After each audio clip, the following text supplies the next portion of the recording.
Hello, citizens. This is Histories and Mysteries Redux, Exodus, Part 4, where Bill asks, when was the Exodus? And what about this new chronology thing that I've been hearing about? What is Redux? I've taken various classes from Histories and Mysteries that I've taught at the church, and I'm rerunning them here. I've modified them from their original content to make them a little better for this online environment. In this case, this has resulted in 9 classes on the Exodus. So buckle in, here we go. Let's pretend. Grab your caffeinated beverage of choice. Pretend it's Woody's Fairtrade blend. That's pretty good, Joe. Take a seat in the back of the classroom in good Presbyterian fashion. Look to the whiteboard for the terrible dumb joke. It's on the left there. And, well, in this case, on the bottom of the slide. And, yeah, okay. Yeah, all right, sorry about that. We have to have a passage. This is a Christian education event here, so here we go. What then are we to say? Is there injustice on God's part? By no means, for he says to Moses, I will have mercy on whom I have mercy, and I will have compassion on whom I have compassion. So it depends not on human will or exertion, but on God who shows mercy.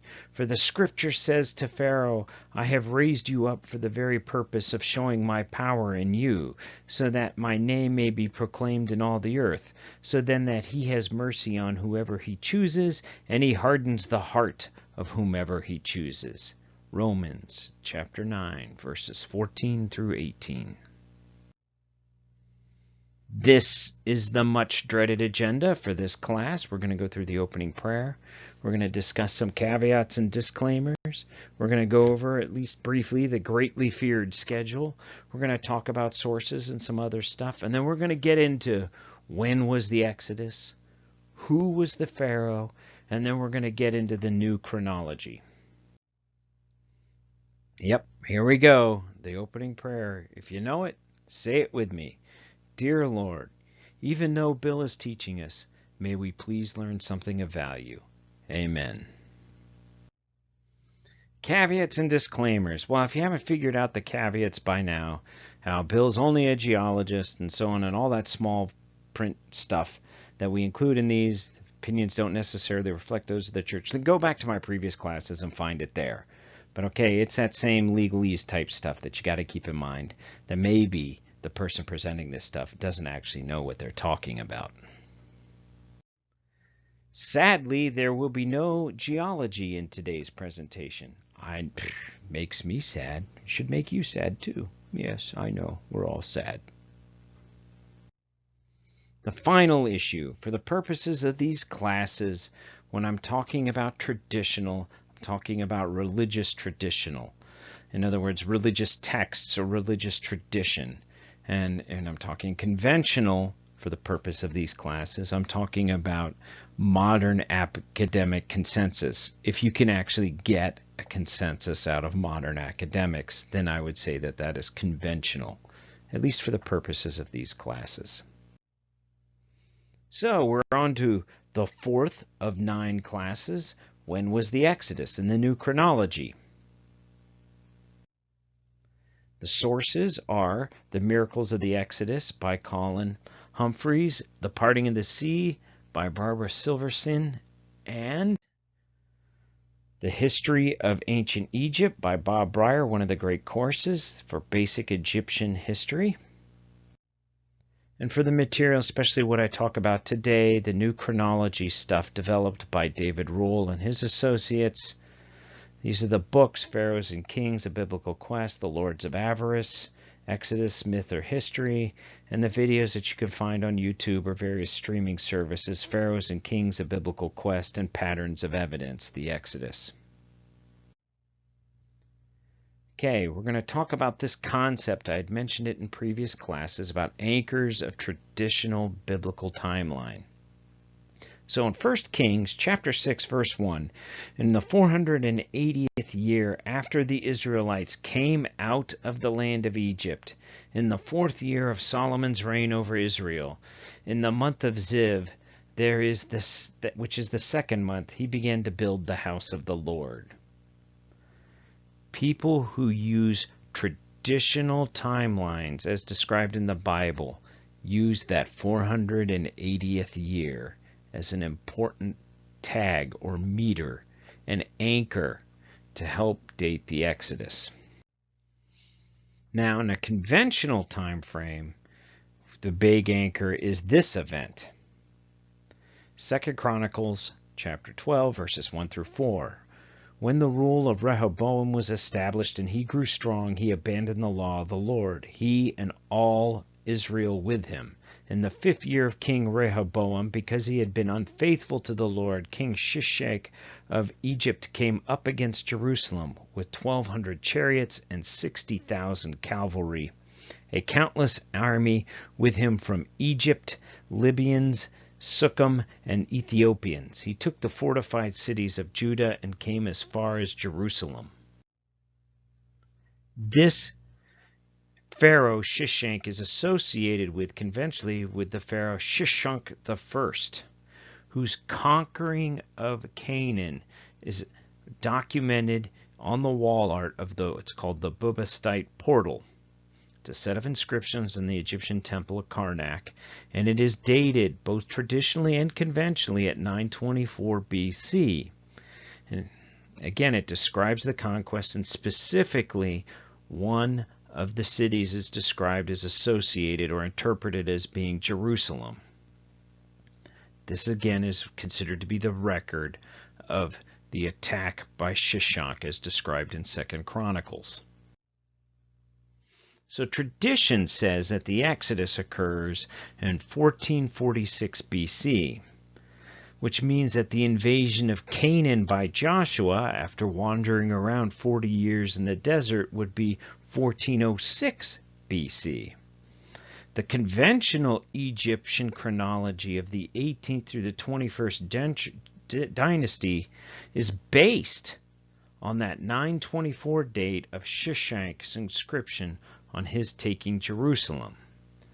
David Rohl and his associates who are advocating for the new chronology say that both of these are wrong, and we'll get to that later. So, now on to the show. When was the Exodus? Tradition says 1446 BC by the Bishop Ussher chronology. Conventional chronology has this occurring during the time of Ramses II. And we'll talk a little bit about that when I say conventionally, what I mean by that. So how to make this work? Tradition says that the Pharaoh at the time of Moses' birth did not know of Joseph.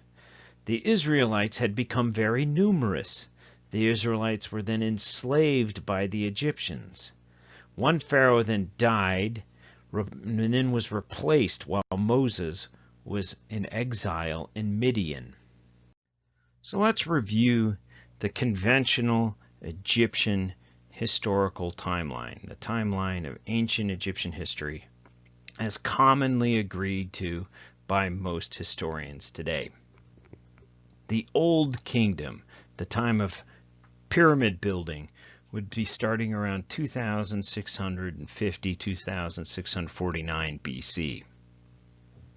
That Old Kingdom lasts until you get to what was referred to as the First Intermediate Period, around 2125 BC.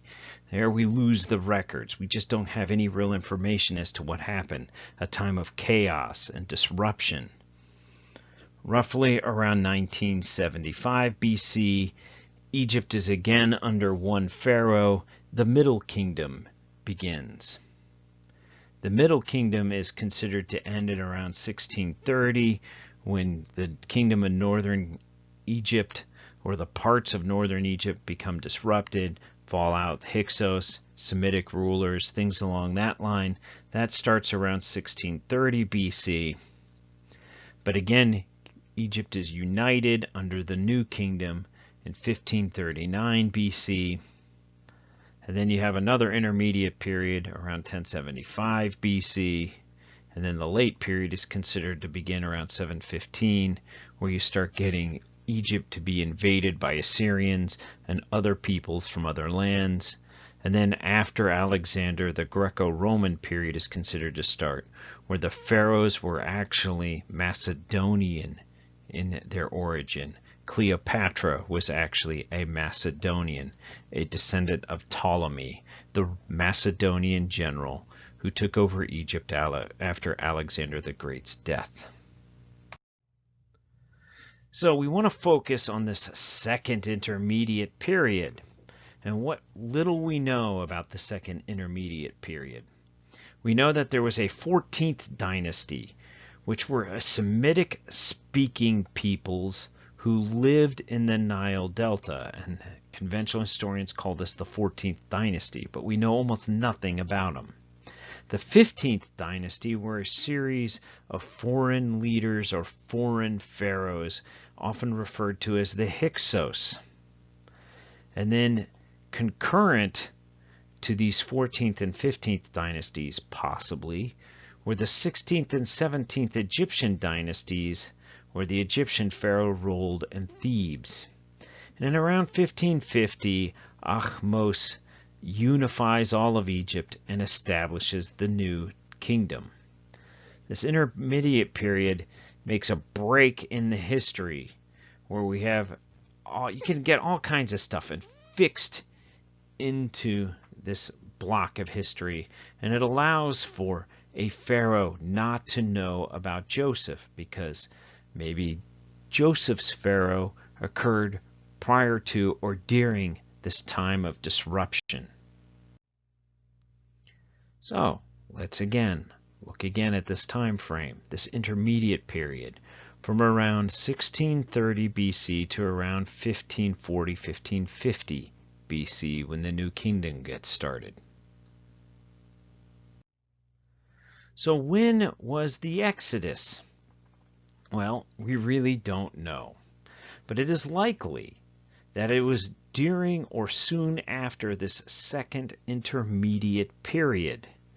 And we'll look more at this issue when we ask who was the Pharaoh of the Exodus. Well, who was the Pharaoh? Well, Yul Brynner, right? Well, let's start lining up the timelines. During the traditional timeline of the Exodus, 1446, that would be Thutmose III, who ruled from 1479 to 1425 BC. So what arguments do we have that Thutmose III was the Pharaoh of the Exodus? He's the Pharaoh when you take the conventional timeline, lines up with the traditional timeline, 1446. We also know that his first son died before he did, as suggested by the 10th plague.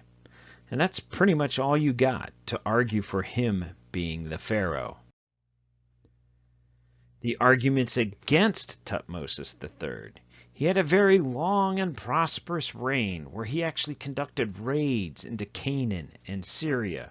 We know he did not drown, although, to be honest, the Exodus does not specifically specify that the Pharaoh died with his army when it was swallowed up by the Red Sea. We know that he did not build Pi Ramses, which Exodus tells us is the city that the Jewish or the Israelites were having to build for Pharaoh. Well, what about his dad, Thutmose II, who reigned from 1493 to 1479 BC? Biblical historian Alfred Edersheim states that Thutmose II is the only pharaoh's mummy to display cysts. So as a result, maybe he got that from one of the plagues. We actually have very little on the record about what he actually accomplished. No conquests or great deeds are proudly recorded that we know of Thutmose II. So here's a weird fun fact. Thutmose II's chief wife and half-sister, because you want to keep royal Egyptian bloodlines all in the family, Hatshepsut ruled as a successful pharaoh in her own right after his death. In fact, we see depictions of her wearing the false beard of a pharaoh. Her nephew and successor, Thutmose III, then attempted to eradicate her from the historical record once he assumed the throne. Now, here's a stretch. Could it be that Hatshepsut is actually the Egyptian princess who adopted Moses, making Thutmose III the pharaoh of the Exodus? Well, it's just a thought. What arguments do we have against Thutmose II? Well, we have his mummy. He appears to have died from some kind of disease, possibly smallpox. His son, though, Thutmose III, lived to eventually succeed him after a time ruled by his aunt. We also know that Thutmose II did not build Pi Ramses. Well, let's look at some other pharaohs. Ancient tradition, that is, ancient Greek and Roman historians associate the pharaoh of the Exodus with Ahmose I, who under conventional time frame reigned from 1549 to 1524 BC. He's the founder of the 18th dynasty. What do we have to argue for Ahmose I being the pharaoh of the Exodus? He is the pharaoh that expelled or defeated the Hyksos and reestablished a unified Egyptian kingdom under one pharaoh. The Hyksos has been associated with the Israelites by many ancient historians, such as Josephus, who we've mentioned before in previous classes. What arguments do we have against Ahmose I? Well, he had a long and prosperous reign where he conducted raids into Syria and Canaan. He did not drown. He also did not build the cities of Pi Ramses, and presumably he actually attacked and wiped out the city of Avaris, upon which later the cities of Pi Ramses were built on top of. But he wiped out that city, you would assume, because it was the Hyksos capital. Now, religious tradition says that the pharaoh of the Exodus is Ramses II. Conventionally, Ramses reigned from 1279 to 1213 BC. Why is tradition insistent that Ramses II is the pharaoh of the Exodus? Because Ramses is the pharaoh that built the cities of Pi Ramses, which is the city that is mentioned in the Exodus that the Israelites, as slaves, were forced to build. We also know that Ramses outlived his first son.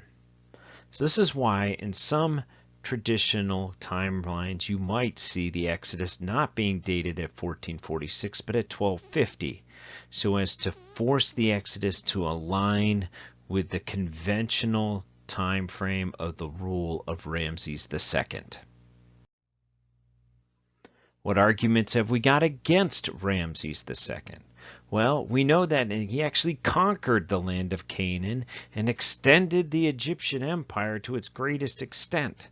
So the Israelites could not have run away from Ramses to Canaan, because Canaan at that time would have been conquered and ruled by the Egyptians. We know that Ramses II did not die by drowning. And all of the numerous inscriptions, the many, many temples, often the prototypical Egyptian pharaoh statue is of Ramses II. He loved to build statues of himself. And all of this stuff by Ramses II, there's not one mention of the Israelites or the plagues.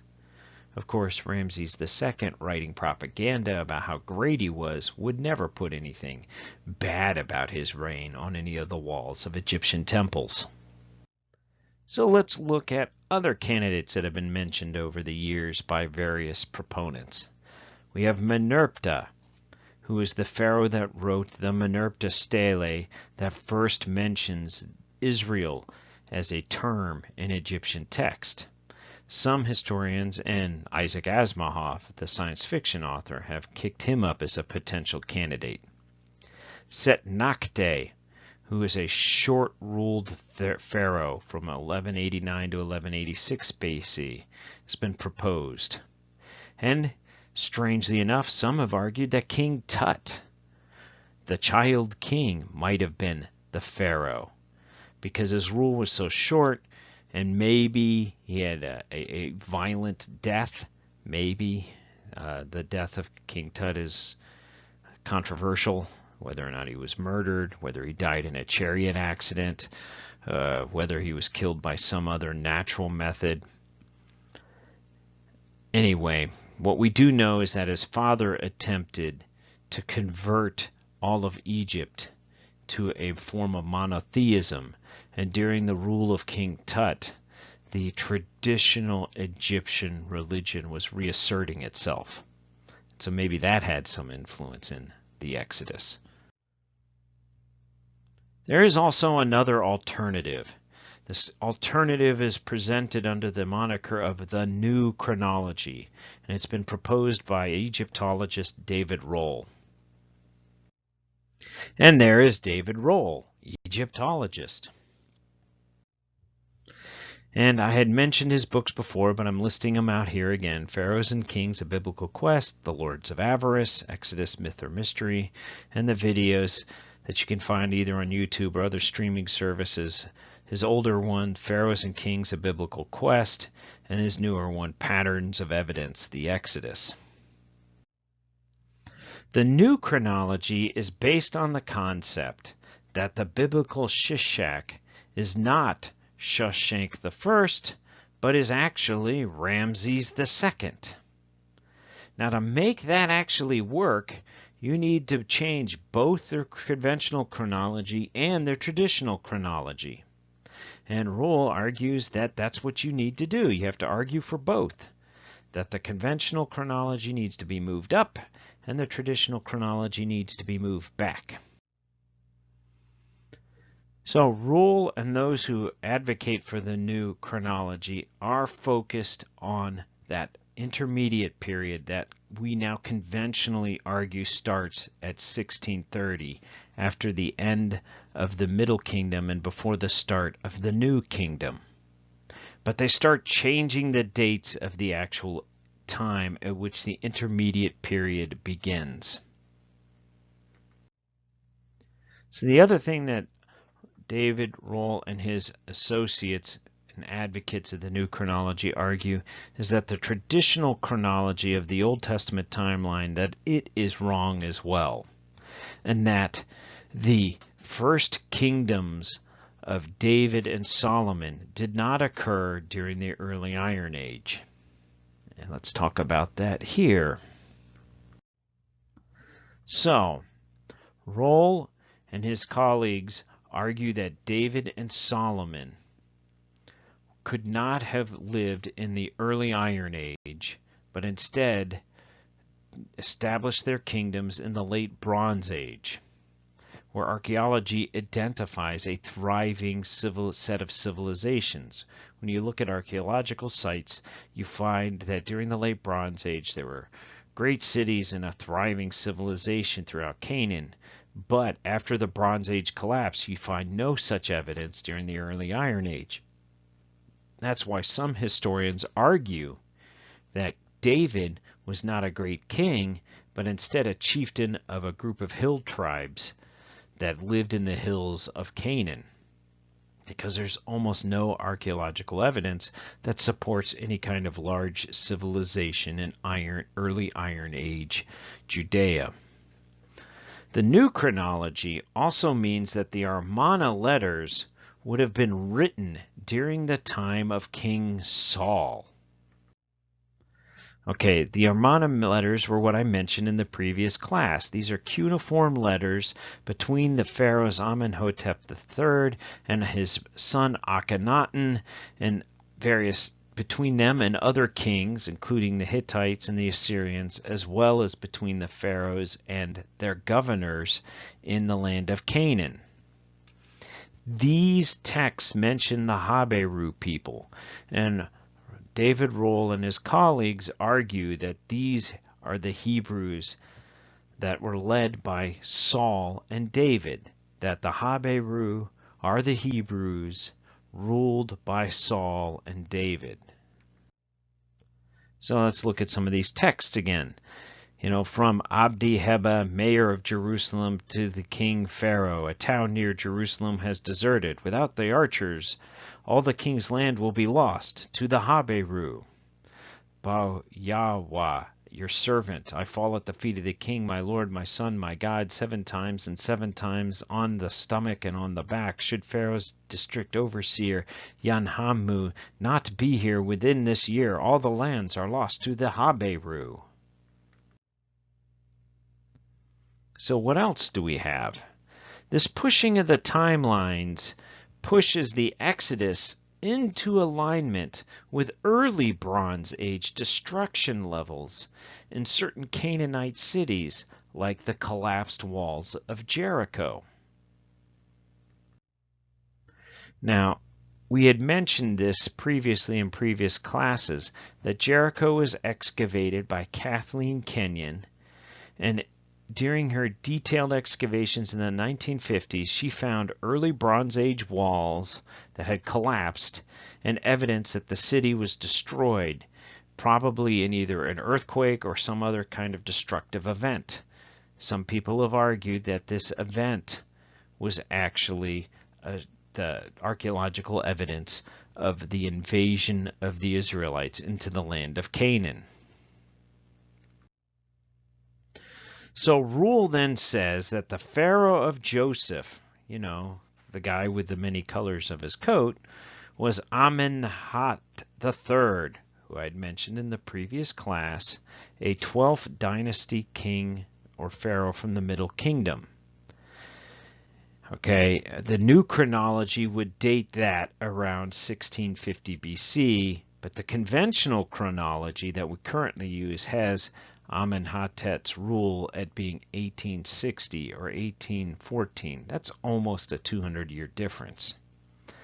Rule then assigns the Exodus a date of 1447, which is just 1 year off of the traditional date proposed under the Usher chronology. So the Pharaoh of the Exodus, according to the new chronology, is Dudamos II, an Egyptian pharaoh who ruled Upper Egypt during the time of the Hyksos. We know almost nothing about this guy or any of his contemporary pharaohs that were living in Egypt or Upper Egypt at that time. We don't know what kind of relationships he had with the people who lived under him or with him. We don't even know if he was a Semitic speaker, had Semitic speaking people in his court or in his under his rule or purview. Compared to conventional time frames and histories, this is really considered radical. And as a result, conventional historians are just chuck it right out the window. There's also been, since the new chronology was first proposed back in the 90s, that there's been some hard evidence that has been developed against it.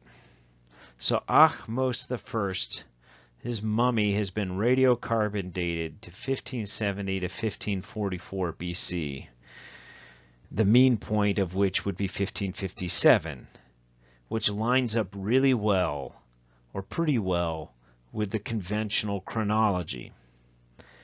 That maybe at the most pushes the conventional timeline back maybe 20 to 50 years, not anywhere near up to 200 years. But some argue that that mummy is not the mummy of Ahmose I. Ahmose I's mummy was discovered in 1881 within what is called the Deir el-Bahri cache. This is a giant cache or a cave where a bunch of different mummies had been stashed for many ages. Mummies from all kinds of different time frames were taken from their tombs by Egyptian priests and stashed in this cave to protect them from grave robbers. This we don't know exactly when this occurred, when they were taken from their tombs and placed here, but they were put there to protect them from grave robbers, because every single Egyptian tomb that we found, with the exception of King Tut's, had been discovered and robbed by later robbers. But some scholars argue that the mummies could have been mislabeled during the scuffle to get them all stashed. That somebody was sitting around looking at the label and going, well, who's this one? It says Akhmos the First. Well, which one's that one? That one over in the corner. And maybe it wasn't. So, do we buy the new chronology? The problem from a standpoint of a critical analysis of history is that Rohl is taking the evidence, is moving evidence, the shifting of dates to make the facts line up with an Exodus event. In other words, he's basing his evidence on his conclusion. I conclude that the Exodus occurred at 1446. Now, what can I do to shuffle things to make it all work? Not the other way around. But you can still buy it. All the books and videos that he has are for sale or rent. So that's it for this class. The next class will finally get into some geology. I know you're all excited. I'm excited, and this rock is excited. Until the next class, thanks for listening. Goodbye.